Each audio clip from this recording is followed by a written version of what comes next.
How many people here have heard of Meshtastic or Meshcore or LoRa radios? Okay, everybody, pretty much everybody. Awesome, that's great. Good, well then we're done. Wait a second. My job's done. Oh, we got a Meshcore, awesome. For those that aren't familiar, I'm going to go through it pretty quickly, and I'm going to try to leave as much time at the end for questions and comments, because usually that's where we spend a lot of time.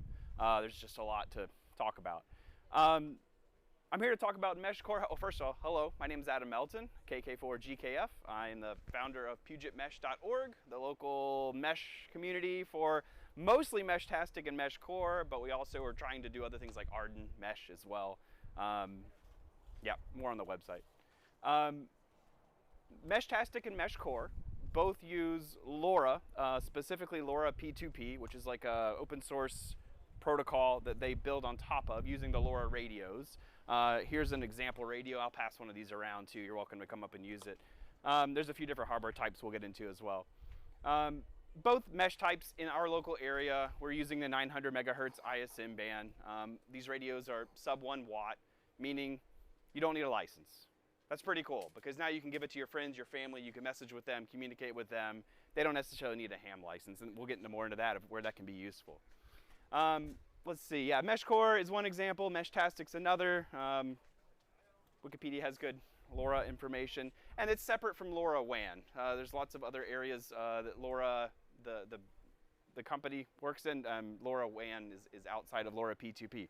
Where does LoRa fit in though, kind of in when we're thinking about like throughput, bandwidth, coverage? You know, we're talking about less than 1 watt. So what can you do with that? I found this chart online pretty helpful, so I keep bringing it back up.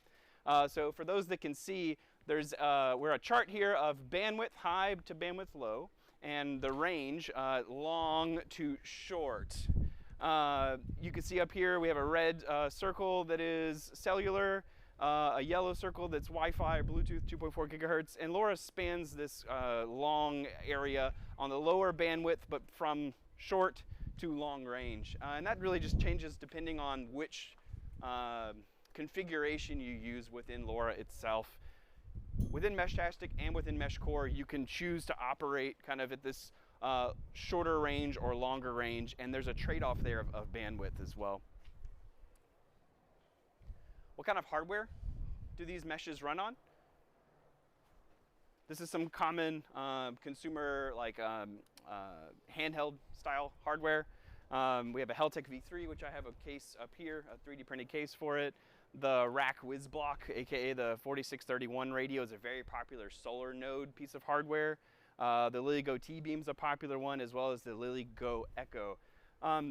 You may notice this has a screen. Some of these don't even have screens, and so like how the heck do you use it?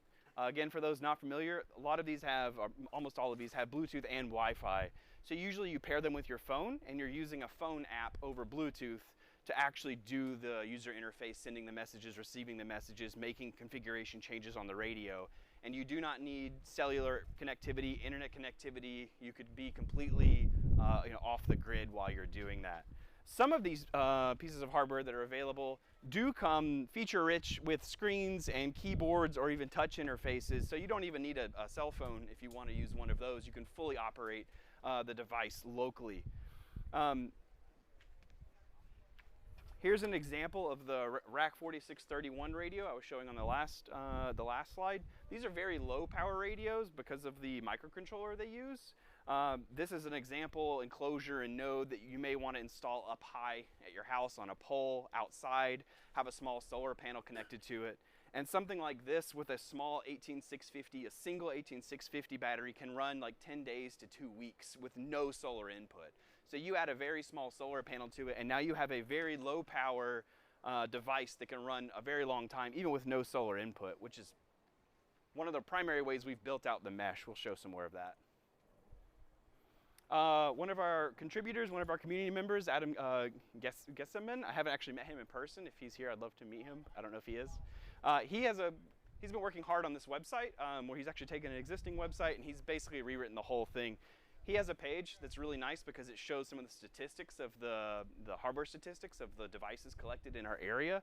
And it's very hard to see today on the screen, but I can provide this slide afterwards. There's a breakdown here of the most common hardware types. The most common one being the Heltec V3, which is this one. The next one being the RAC 4631. So this is the most common. This is the second most common hardware type, with these counts going up to about 480 each here on the graph. That's correct. So this is in our local area. This is via our local MQTT server, which I'll speak to briefly. We've talked about Meshcore. We've talked about Meshtastic. As I mentioned, both of these can run and operate on this same hardware. There are some differences between the two. While you can run one piece of software or the other, they don't talk to each other. There are different implementations of the LoRa P2P protocol. There's also licensing differences. So the Meshtastic uses the GPL v3, whereas the Meshcore uses the MIT license. I'm not going to go too much into software development and licensing at this time, but Oh, thank you. You're welcome. I don't know that I can speak articulately to it anyway. Quick overview of Meshcore. We're going to go through Meshcore briefly, go into Meshtastic briefly, talk a little about implementations, and then we'll have more time to talk to. So Meshcore started development, and the first release was early 2025. So that was this year. Pretty cool that they've been able to roll something out and get it in the hands of users, and it's usable in that short amount of time. Certainly building off of lessons learned from Meshtastic, which has been around a little bit longer, but still that's really neat. Typically, you're going to interface with these via, as I mentioned, your phone. So there's an Android application, an iPhone application, as well as a web application. So you can connect this to your computer, and you can access it via a web browser. The Meshcore mission, so I wanted to share a little bit, again, trying to differentiate the two technologies. Meshcore's mission is, our mission is to create the most reliable and secure decentralized mesh radio networking system, which can be used for communication by anyone. Our focus is on security, reliability, and efficiency. Meshcore has a few different roles. As I mentioned, you might want to make a radio that you put up very high that helps you send messages further because it's up high, the antenna is higher. Meshcore leans into that thought a little bit more than Meshtastic does. So there's a few roles. The companion role, the repeater role, and the room server role. Those are the three primary roles. A companion role would be one that you would carry around with you. You would pair it with your phone, and that's how you would message and interface with the mesh network. The repeater role is not intended to be interfaced with your phone. You just put it up on a pole, and then any messages that it receives, not any messages, you can configure it so that messages it receives, it repeats out to the rest of the mesh. The companion role doesn't necessarily repeat all the messages that it hears. There's another role called the room server role, which this is pretty cool. It's essentially a BBS. And so you are able to do the same thing as the repeater, but now your node is able to save messages that others can retrieve later. So it essentially is a rally point that other members on the mesh, if they're able to connect to it through the mesh, leave messages, read messages, and then they can go off with their companion node, come back on later. If connectivity goes down and comes back up, your node is the source of truth for those messages. That's really cool. And the last one is called roompeater, which is essentially you have a room server that is also acting like a repeater. So it does both all in one. Moving over to Meshtastic, early development started in 2020, so it's been around for several more years.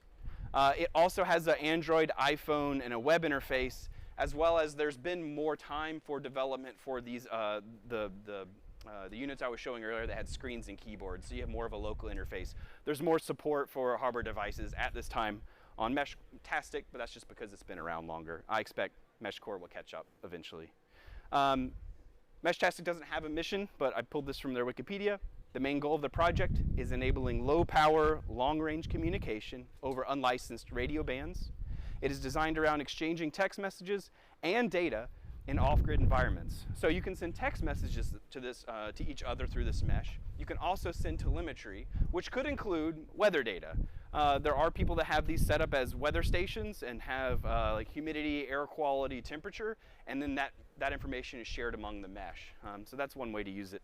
There's also position information. If I wanted to share my location, I could either have a GPS as part of my node, or because it's paired to my phone and my phone has GPS, I can just share my phone's GPS coordinates with the device, and then it goes over the mesh. Now let's get into Meshtastic roles.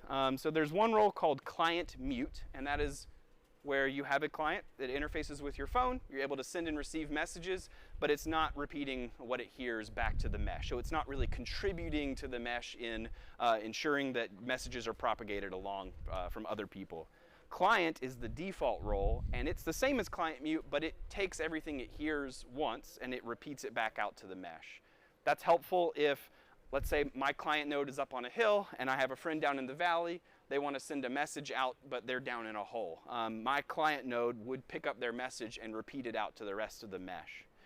There's a little bit of smarts built into that, because obviously if you have thousands of clients and they're all transmitting every message they hear, it overwhelms the network pretty quickly, especially at the low bit rates that these devices offer. So client will only repeat the message if it's heard it once. It has a time window, and if during that time window, if it times out and it's only heard the message once, then it will repeat the message. If it hears the message twice, it withholds repeating the message just so that someone else is able to repeat it. There's a router role, which is very similar to the repeater role of Meshcore.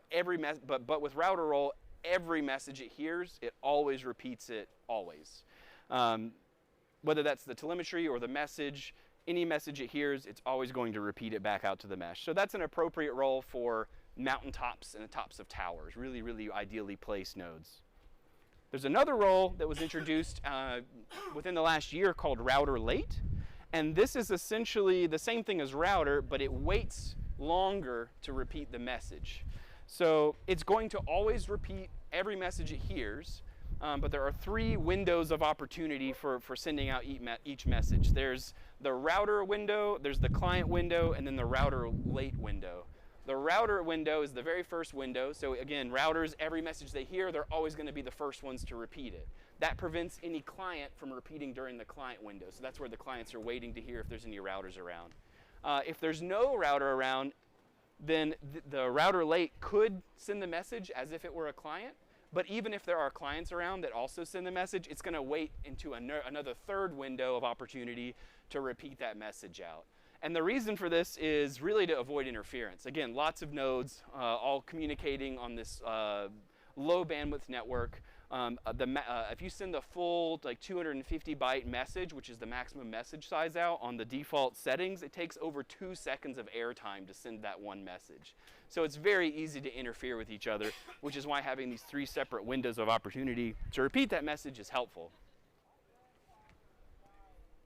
Here are a couple solar node options that others have made. These happen to be ones that I've made, but I've copied other people's designs. There's one popular implementation are these small solar 2-watt solar LED light. You can get the replacement solar panel, which has batteries inside of it, for like $20 on Amazon. And there's enough space in there to fit one of the circuit boards, put an antenna on it, and now for $50 you have a whole solar-powered off-grid Meshtastic node. It's pretty cool. The next step up would be something, it's essentially the exact same hardware, just with a larger solar panel and a little bit nicer of an antenna. That's really the only difference there. Same transmit power, same radio with inside. I have found in our area that a 2-watt solar panel in full sun, so somewhere like out in this parking lot where there are no obstructions, that's enough to power the node all year round, even through Seattle's winter. So that's really, really low power draw. Anywhere that has partial sun, maybe some obstruction from trees, the 6-watt panels I've found enough for a single node. And that was also through winter. How do messages get across the mesh network? So you may have your phone application over here, Bluetooth paired to a device, and over here someone else may have their phone paired to a device. Of course, you could send messages directly between radios, but you can also traverse the network over many hops. By default, the configuration is 3 hops, but you can go up to 7 hops. And I've personally been able to get 50 miles line of sight between 2 of these devices unamplified, and that was truly line of sight, and that was with no directional antenna. So 50 miles over multiple hops, you can cover a lot of ground.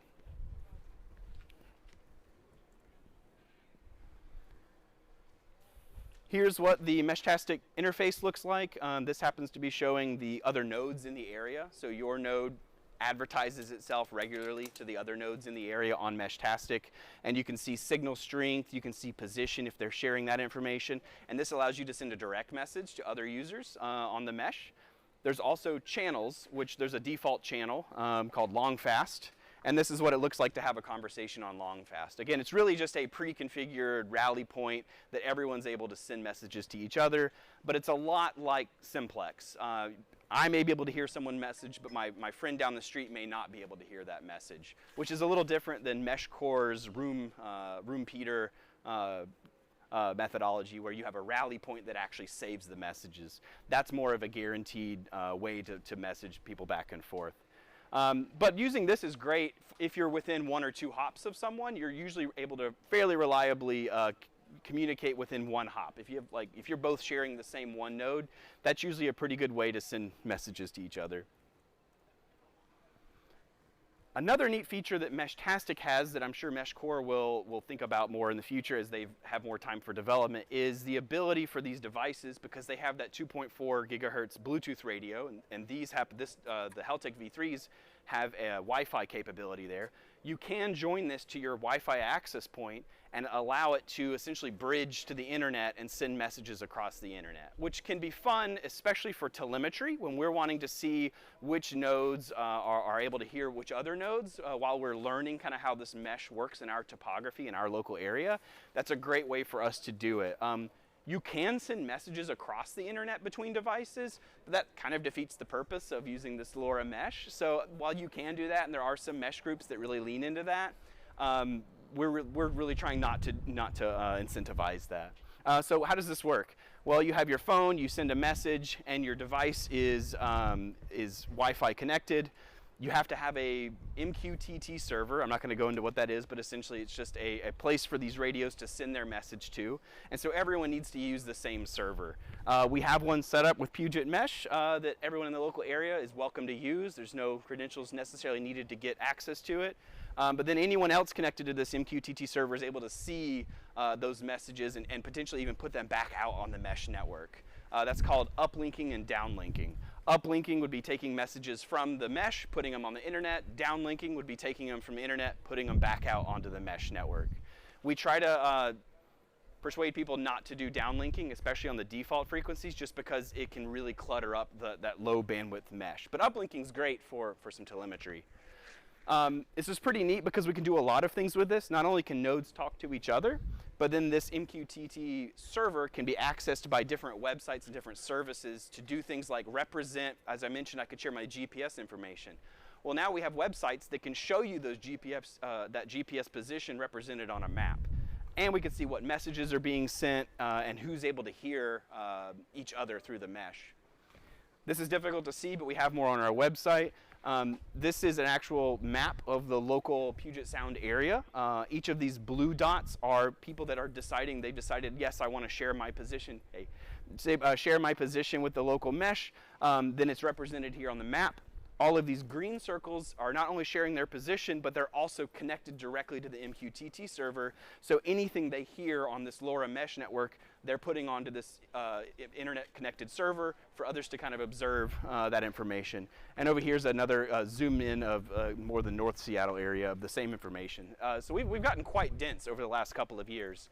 2024, Meshtastic really took off, really grew a lot. We went from having really big challenges communicating within the area to having only slightly small challenges between communicating in the area. More on that. Adam Gasaman's website does even one step further. He takes, as I mentioned, that information on that MQTT server and actually shows you this person sent a message and all of these people heard the message and how many hops it took for them to pick the message up. So now you can self-report. You can send a message onto the mesh network and you can see who else can hear you and how far your hops are getting. Within the last couple of months, it's gotten really good. There's been a few changes to the mesh, partly on my side, mostly on the community side with adding gear and links. And so now it's common for me in Shoreline, just north of Seattle, to send messages out then be picked up in Marysville, down to Tacoma, and even over to Port Angeles. So it's really, really come a long way. See how I'm doing on time. Oh, we're great. I do want to mention some of the challenges. This is actually from one of the earlier presentation slides I had, but in looking over it again, I realized a lot of the challenges are still there. These are going to be systemic challenges with just this technology. Content moderation is probably the biggest one. Meshtastic is kind of the CB of digital modes because there is no license needed. So there's a lot of challenges with that. In fact, I've really enjoyed as a ham radio operator how reinforcing a lot of the standard ham radio rules apply, and how nice they would be if they were true in Meshtastic. For example, there's no call sign. So if my node is interfering and causing problems, I have no way to contact that person. I can send them messages on LoRa all day long, but I have no way to know who they are or send them a letter just to, I don't need to visit them. I don't need to go, beat on their door. I just want to be able to contact the person and say, hey, did you know your radio is causing a problem? I'd love to make sure that I can help you if there's something I can do. Here's what I'm observing, right? Share that type of information. So that doesn't really exist on Meshtastic. Your best bet is to try to send them a message and then send messages on that default long, fast channel, hoping they see it. Another one is bots. Because these things can be connected to your computer, they can be automated, which is really neat. You can do neat things with that. There are people that have already connected this to like ChatGPT and other BBSs, and so you can ChatGPT over the mesh all day long and play games, and you could do anything you want, but also that can become challenging, especially if it's being done in that public space, which is kind of just spamming the network a little bit, right? There's some neat ones too for weather stations that you can ask the weather and they'll send you information back. Encryption, so this gets in the gray area with ham radio too. So as I mentioned, you don't need a license to operate these. There is a ham radio mode, but I would say for Meshtastic, ham radio is certainly not a priority, and in fact, it's questionable with how they've structured the ham radio portion of the app, how good it is at adhering to ham radio rules. But the nice thing is, even if you're not using the ham radio mode, which removes encryption, you're using the default encryption key on the public channel. So as long as you're not sending direct messages to each other, you're using a very widely published known key. And so technically you could operate at higher wattages than 1 watt. Please do your own research too though, don't take my word for it.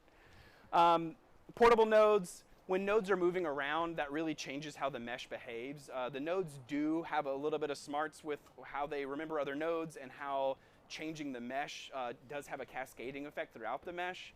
As nodes have different firmware versions and the firmware versions have different features, that also plays a big role on how the mesh works. Currently with Meshtastic, at least for the last year and a half, there have been no breaking changes. So there are nodes out there that are 2 years old that are still contributing to the mesh, but they're also doing it in ways that remove some of the new features. So that's one of those challenges as well, kind of with the moderation I was mentioning earlier. Commercialization, I'm waiting on the day when there's people just spamming out their business name on the mesh every 10 minutes, right? Because you could. So hopefully that doesn't happen, and if they do, at least they're hopefully operating a really nice site that contributes to the mesh more than it takes away from the mesh. Frequent software updates. You can update some of these nodes remotely. By remotely, I mean like over Bluetooth, so not necessarily having to climb a tower, but there's frequent enough updates that it makes it challenging for installing these low power radios somewhere like up a tower, because you don't want to climb a tower every couple of months to go update it. I've had nodes running for up to 6 months without any intervention, so as far as having the ability to have nodes run for a long time, absolutely you can do it. But that need to update them is a challenge. There have been improvements made. These rack radios now have a firmware version that you need to update them to, but if you're intending on updating them over the air often. They've made changes because of community feedback. That over-the-air update process now, with this new update firmware, if it fails, it reverts back to a mode that lets you continue to try to update it over the air. Previously, you just had to go physically access the node, plug it into USB, and reflash it, which is a pain. And I'm getting like maybe a 40% success rate at best on that, and I've tried a lot of things to improve that. So hopefully with this new firmware, which is not a Meshtastic or Meshcore firmware, it's specific to that radio, the over-the-air OTA update firmware, that makes the situation better. As I mentioned, these are 900 megahertz ISM, so you are fighting every power meter, every thermostat, every thermometer, every other 900 megahertz device out there. But really, I think that's where it makes the LoRa protocol shine. It uses a spread spectrum chirp derivative technology that operates under the noise floor and actually does a really good job given all the challenges that it has. Specifically to Meshtastic, as I mentioned earlier, it's very simplex-like, where you may be able to hear someone, they may not be able to hear you. It's intermittent, and then you add a mesh on top of that. Imagine like a simplex mesh, and that's really what Meshtastic is. So the consistency for messaging is really not even there today. I would not rely on this, as I mentioned, for multiple hops for any kind of consistent messaging. If you and a friend can both directly talk to a router or router late mode, then you're probably okay. But anything beyond that, I just wouldn't expect any kind of consistency in the messaging on Meshtastic. Meshcore has come out and really done a good job at being consistent, and it's doing a good job with that, but it's not operating at the scale that Meshtastic's operating at today. So it would be really interesting to see when Meshcore gets to a very high scale of nodes in the local area, how it handles that. Let's see, and non-intuitive user interactions. So like the repeater mode versus client mode, there's a lot of conflated terms in Meshtastic. They use terms that already existed, but they're using them in new ways. And so there's a lot of people that set up repeaters earlier on because they wanted to contribute back to the mesh, or router modes, as Meshtastic calls them. But unfortunately, that wasn't helping the mesh in the way they thought it was. And then the Meshtastic community kind of jumped down their throats and were like, oh, why are you doing this? You're hurting the mesh, like people are supposed to know. And there's a theme there. You can see it on the Meshtastic discords as well. That's a little bit how they've been operating. I do hope it changes soon. But there's that. There's the ability to scan QR codes. So if I had set up my own not default channel with my own configurations and I wanted to share it with you, that's really cool. I can make a QR code on my app, through the app on my phone. You can scan it on yours and now we can talk to each other. That's a really nice feature. Except it's changing all these radio settings without letting you know which settings it's changing. And depending on the hardware type you're having, you may change your radio to operate at power levels above what's legal without a ham license. So those are things that just are hard to come back from once you've already put that out there. And even trying to like help the community, the Meshtastic community, see that and make changes to improve that experience, they weren't very receptive. So hopefully that does change though. One of the things we've built, or actually one of the things one of our community members has built that's contributed back to us is we have a Discord. So there's a lot of people on the Discord. We're at nearly 700 members. Puget Mesh's Discord started August 2024, so we haven't even been around a year. We're now up to nearly 700 members on the Discord, fairly active community, lots of good troubleshooting help for both Meshtastic and Meshcore, sharing pictures, sharing projects. I really appreciate everybody that's been a part of it and made it what it is. But one of the things we have on there for Meshtastic is we have a space on our Discord server that you can go see where your messages are being heard. And this tells you, with how much SNR and RSSI each hop is receiving your message at. And that's not necessarily your SNR or your RSSI from you as the sending node. It's just from whoever they heard it from. So this was a precursor to the map I showed you earlier, where they have it nicely mapped out for all the nodes that are sharing their position. But it's still a nice way to self-report and know that your node is functioning on the mesh. Where does Puget Mesh operate? So we are in the Puget Sound Basin. That was really the idea I had when I created this. Was I noticed there were a few groups specifically around Arden and other meshes. Meshtastic was still gaining traction, so there weren't any Meshtastic groups at the time in the area that I could find. But thinking about like, hey, how do we work together to coordinate more of these long-range meshes so that every little community isn't creating their own set of standards? I don't need to be the owner of the standards. I just want us to be on the same page so that if one community did want to go off and carve out their own frequency to use for their local area, we could document that, and then others could avoid using it, and they could do the same if they want to. There's a lot of space on the spectrum that's not used, so there's a lot of room for that. So that was really where the Puget Sound Basin is a nice geographically constrained basin that lets us span a large area in this part of Washington, while also thinking about kind of what matters with coverage. Because anything we set likely doesn't matter on the other side, Western Washington, because there's giant mountains in the way, and these are 1 watt transceivers, so that helps out a lot. As I mentioned, Puget Mesh, we work on Meshtastic, Meshcore, which are both LoRa radios. We also have been neglecting Arden, which is an amateur radio emergency data network. Operates on the 2.4 gigahertz spectrum, commercial Wi-Fi routers, but it is in the amateur band 2.4 gigahertz space, so it's a much nicer noise floor. Has a lot of really neat features. I won't talk to them today. So what are some things you could do with these small LoRa radios that anyone can use? You don't need a license for it. Well, there's a lot of ideas out there, but some that excite me are things like Seattle emergency hubs.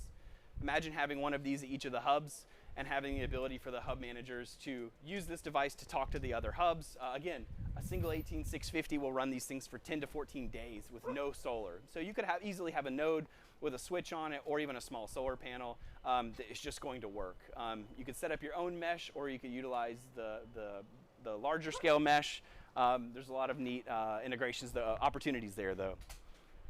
Some early development on Meshtastic actually has it integrating with ATAC, for anyone that's familiar with TAC or ITAC or WinTAC or ATAC.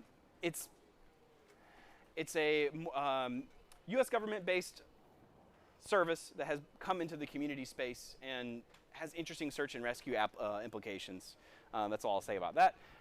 Remote repeater site monitoring and management. So one of the things you can do with this is you can connect this up via USB or serial to a device, and through the public mesh network, again with your encryption key so that it's encrypted and you have control, you can talk to your device. So you could imagine if this was connected to, you could connect this to your repeater and control your repeater remotely through the mesh network.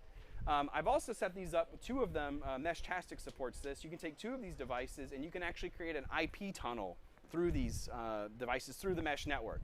Now we're talking like single kilobit throughput, but I've done it and it works, and you get an IP address, you can load web pages, so you could imagine what you could do with a low throughput IP connection to any device that these low power devices connect to.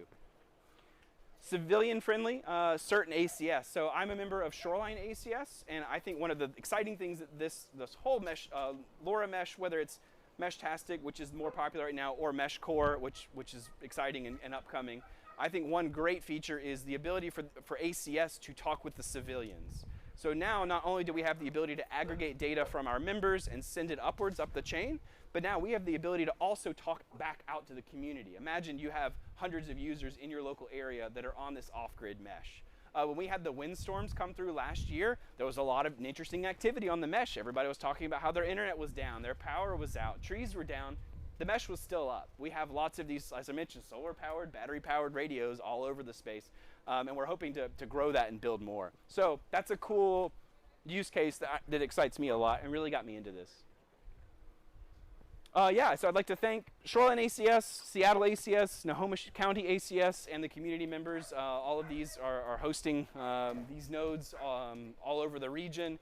Puget Mesh has nodes up from Everett all the way down to Beacon Hill, and hopefully growing beyond that. One of the things I think that would be the best next big step for LoRa meshes is getting access to Cascades and Olympics, because if we can get some high site locations that are approved locations, then that will really help us span even better than we already are the whole Puget Sound area. Very exciting, a couple of weeks ago, one Meshcore member was able to get approved access and get a Meshcore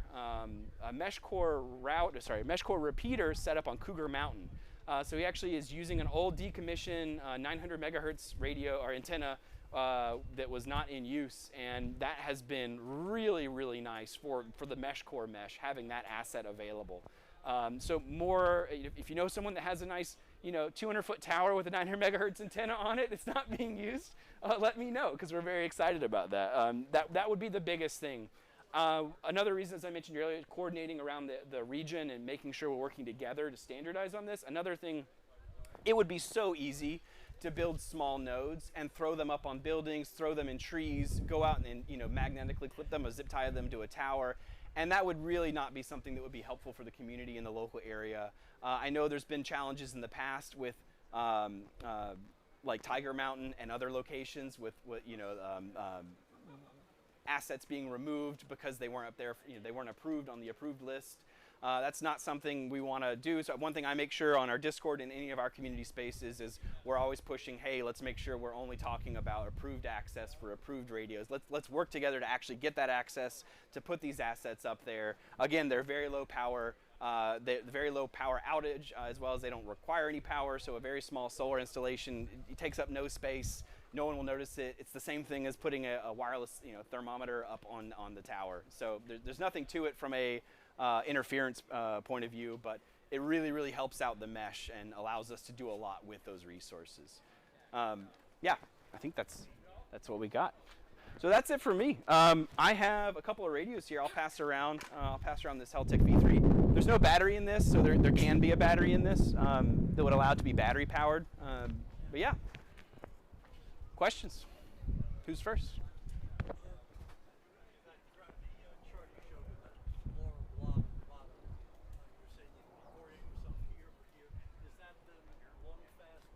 It is, yes.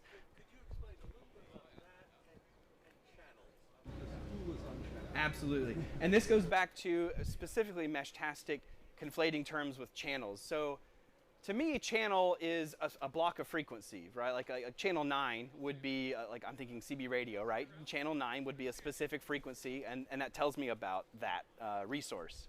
In Meshtastic, a channel is the name of a room that is on top, and a room would be like a chat room. So it's more of a chat room than a channel. So you could have the same channel on many different frequencies, but they're not able to talk to each other because they're on different frequencies. So with Meshtastic, by default, you get the long fast modem preset and the long fast channel. And the long fast modem preset is already set to a default frequency of, I believe, 906.875 megahertz.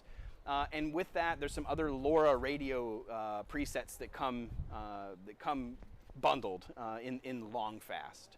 And so that includes things like the bit rate, the spreading factor, which is some of the error correction, how the messages are sent to each other. So a lot of these are things like baud, right? So if you had two serial devices talking to each other, it'd be like baud rate, and it'd be what protocol you're using to talk to each other. With Meshtastic, there's everything from long fast and long short to medium fast and medium short and short fast and short short. And what that's intending to communicate is long range versus short range, and fast and slow is relative to the throughput. So a long fast would be higher throughput than long short, or long slow, sorry, long slow. So long slow would be slower throughput, long fast would be higher throughput. But that's even long fast is much, much slower throughput than short fast. So it's not very intuitive. I personally have to look at this graph like visually in order to really separate it out.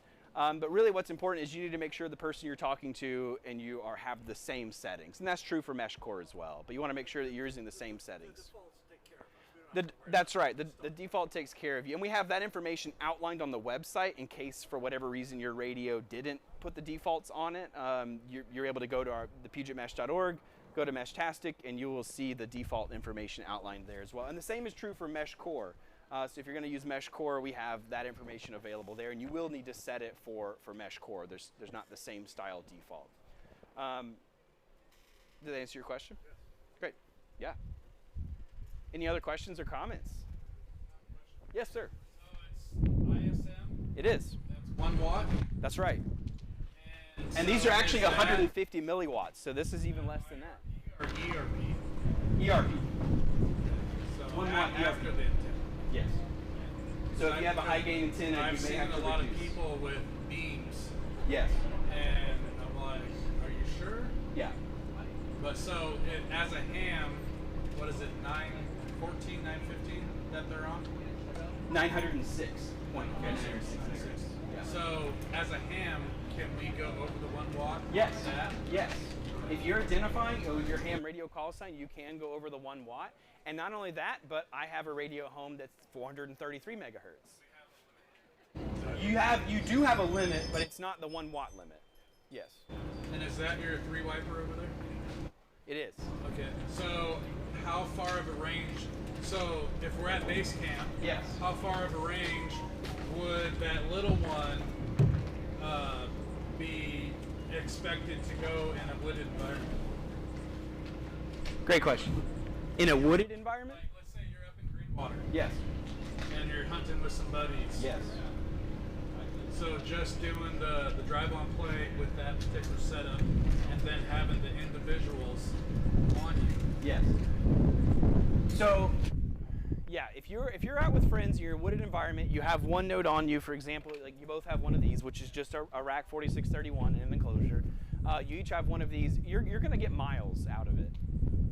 The radio will try to repeat the message a few times, so if it's not able to get it out the first time, it'll repeat it again to the second time. It's even better if you're in a group of people, because now the group of people are able to communicate that message, and so you're all sharing it with each other. Instead of going hill, down, That's right. you're going around the hill. That's right. Which is really what we're doing, since we're not up on Cougar, we're not up on the Cascades or the Olympics. We have a lot of like buildings that we're on top of, and that's how we're able to propagate throughout the mesh. Yes. I am a emergency hub captain. Great. And I am anticipating a use case where somebody wants to send me a document that's on the order of 10 to say 50 kilobytes Yes. in size, and I want to know if that's practical. No.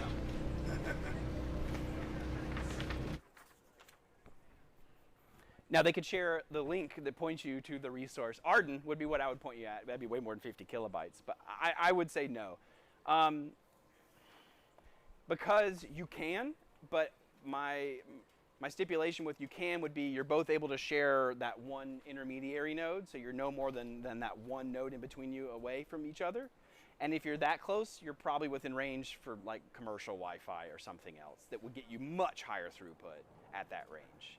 So while you could technically, you'd have to build your own interface. Like you'd have to connect your computer to your radio via USB and set up this tunnel. Like you'd have to build all of that. So yes, but I wouldn't think it would be worth it. No. It also seems like if there was a time where you need to do that, it would also be a time where there'd be something going on, and the network would be fairly. There'd be other traffic you would want to interrupt. My use case is one of my constituents is the elementary school with 225 children, and I'm anticipating 225 parents are going to send "Are you okay?" messages. Right. And so I would like to, take a single message, have a runner run it over to the school, and have them create a document saying, "Here's the list of children who are okay. Here's the list of the children who are hurt. Here's the list of children who are dead." That's right. And maybe sending that as single documents is not the right way to do it, but on the other hand, sending it as 200 something documents back and forth, that also seems intractable. I agree.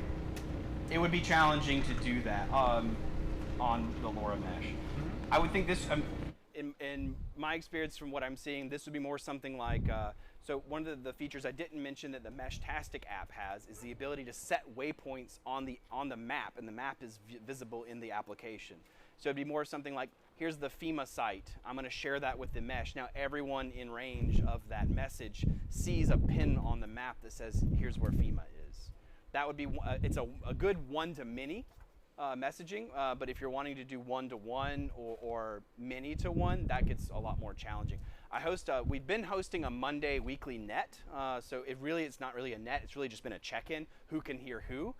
We've been hosting that every Monday, and I hear maybe 10% of the people that are actually checking into the net via the LoRa application itself. I go on the Discord server and I can see all of them because all of these nodes in the area are sending them to the internet.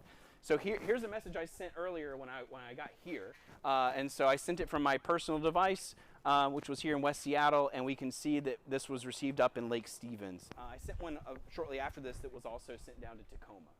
So short messages go much, much further. Long messages really don't go that far. As I mentioned on Long Fast, a full-size message takes 2 seconds of airtime per node that's sending it out on the airwaves, and so the likelihood for interference, the likelihood for the message not to be heard or received is really high. So the thing that I am lying awake at night, losing sleep over, is we have a city of 750,000 people. Yep. And there's going to be an earthquake which is going to take out a lot of everything. Yep.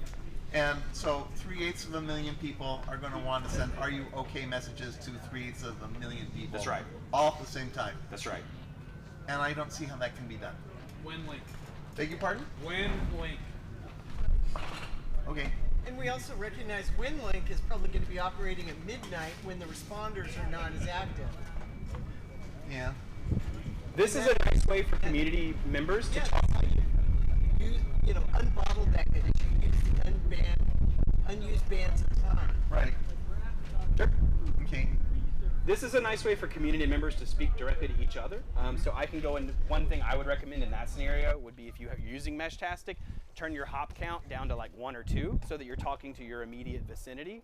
And that would allow you to send messages more reliably with those people immediately around you. It would take that traffic off the larger mesh. I've also been installing many of these radios with 2 radios in one enclosure. That's both for, and they're not talking to each other. They may share a solar power input with some redundant charging, but they're not communicating with each other. The main reason for that is not only now do I have a backup radio in case the first one fails. Usually it's when I'm doing those radio updates that I'm trying to do over the air. I've never actually had a hardware failure yet with any of this hardware, and we're talking dozens of these nodes out, even outside for upwards of a year. So I have 2 radios. The other reason for that is so that we have been trying out alternate modes for meshes to see how they work in our area. So we've been trying out short fast and medium fast and custom frequencies to avoid a lot of the interference in our area, with the idea being, where can we move the default frequency to so that it supports a larger mesh, has higher throughput, increases the reliability of messaging, and we've been experimenting with a few different options there. We're having some good success. But back to your case, it would be wonderful if we could build out a mesh for users that are like ACSs. Imagine if Snohomish County ACS, Shoreline ACS, Seattle ACS, and others had their own private mesh, because these things are encrypted. We can set them up so that only members of that mesh can talk to each other. So now you're not fighting traffic with the other meshes. You're able to exchange data more reliably. That's entirely an option that's out there. Each radio can only be on one at a time. My phone can only connect to one of these at a time, but I can sit there and switch between them, and this radio will keep up with all the messages on Meshtastic that it receives. More of what you were talking about, if you had a specific school and you were trying to communicate information about that school, that to me right now sounds more, first of all, neither of these are emergency ready. Like, these are very beta, very early development applications, but I still think they add a lot of value. Meshcore's room server would be an interesting one for the school case, because now you have a single source of truth, room server for a school, that everyone could check into and read messages from that are specific about that school. That seems more of a potential use case that would apply to that scenario, but I'd have to think about it more. It's a good question. Yeah. Did that make sense? Could I explain anything a little bit further with that? Well, it's a difficult problem. It is. It's not something that we're going to solve standing around here today, but it's what I'm thinking about. That makes sense. I like it. What you said in the root server, there Room server, there was a time to live on the message. I don't know the details on that, actually. I've checked in and received messages from a few days ago. So the room server probably does have a max message history. And it would be really interesting, bringing this up. One thing that's cool about Meshcore is it's open source. They're a very open community.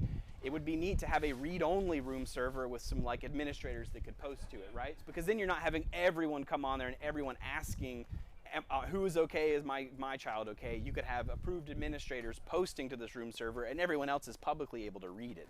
That would be a neat one-to-many resource for that group. And maybe that already exists, so forgive me if that's something that's already there and I'm just not familiar with it. But that would be something that could be done for sure. Yes? Moving back from the future to the present. Yes. I've learned Meshtastic for a while. I've never actually received or exchanged messages on a much less dense notified than your area. But I've noticed I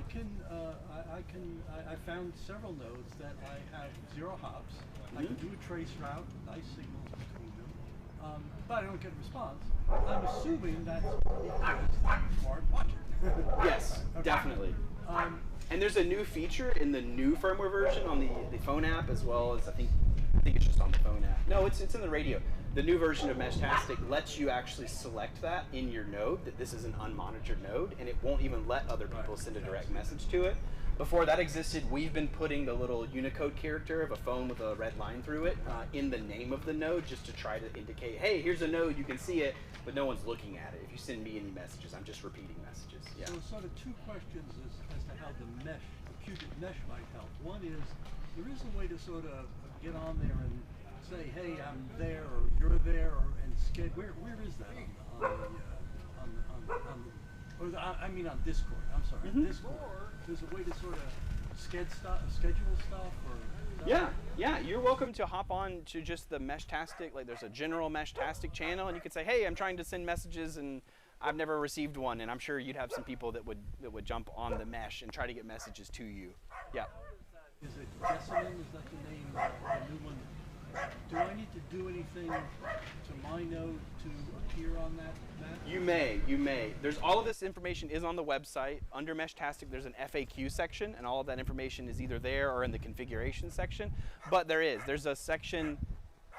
I won't go into where it is because it's not obvious where it's laid out. But there's an OK to MQTT, which is really just you indicating that anything you send out in the mesh, it's okay for others to put it's a sticky note. It's a sticky note on your message that says, hey, it's okay for you to share this to the internet. That's great. That's really all it should take. Yep.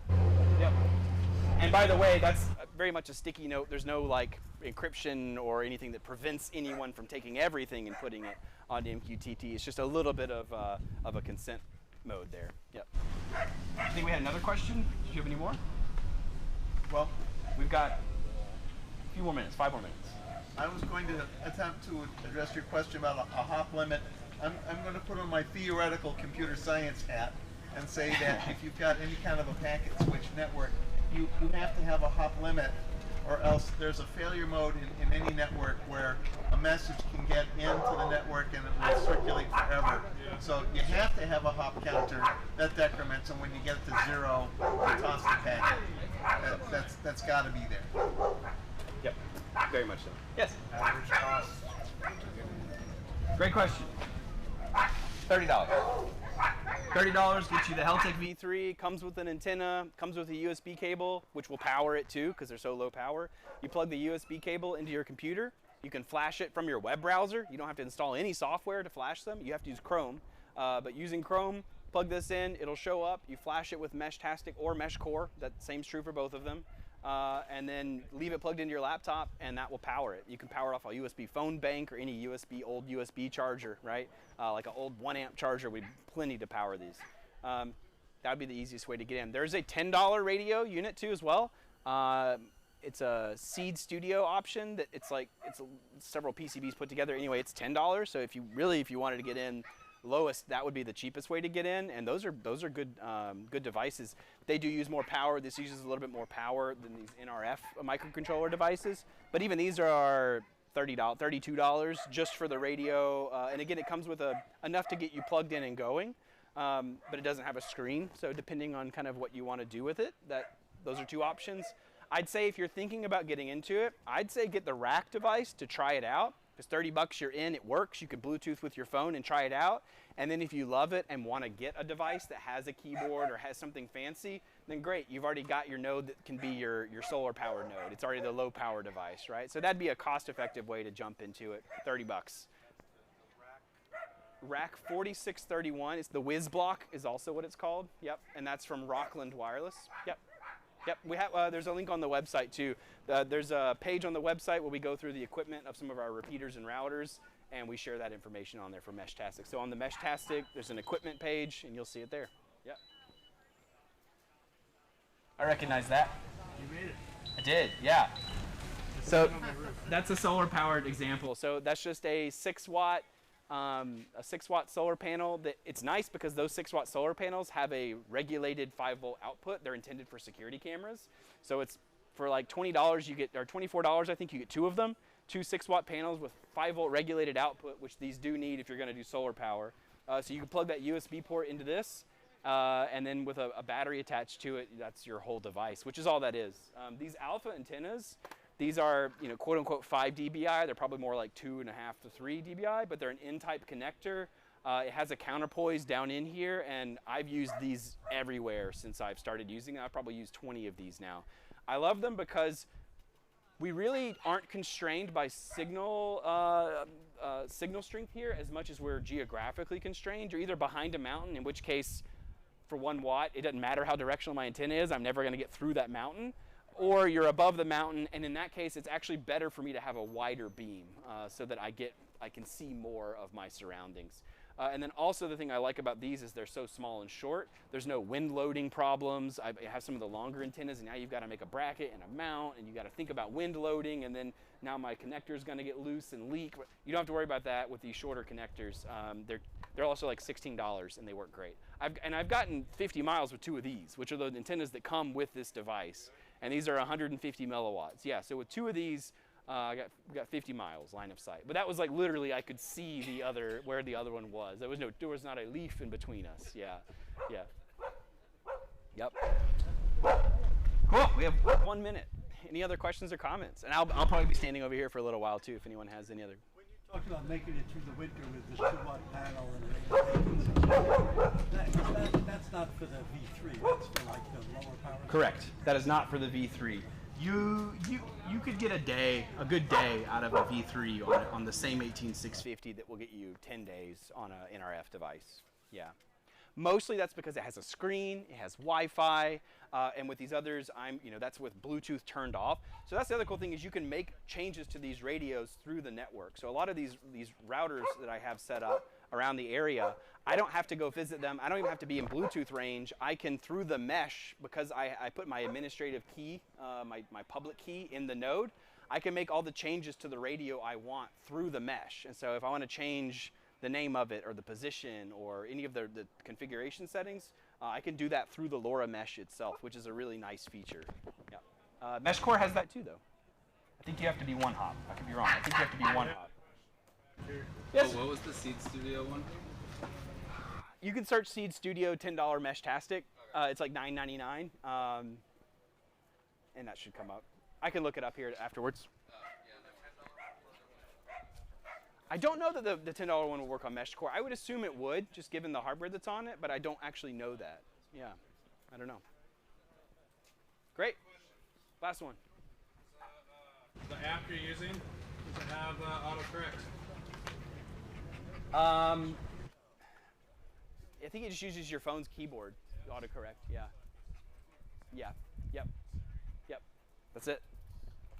Cool. Well, thank you, everybody. I hope I'm not holding up the next person too much. Thank you.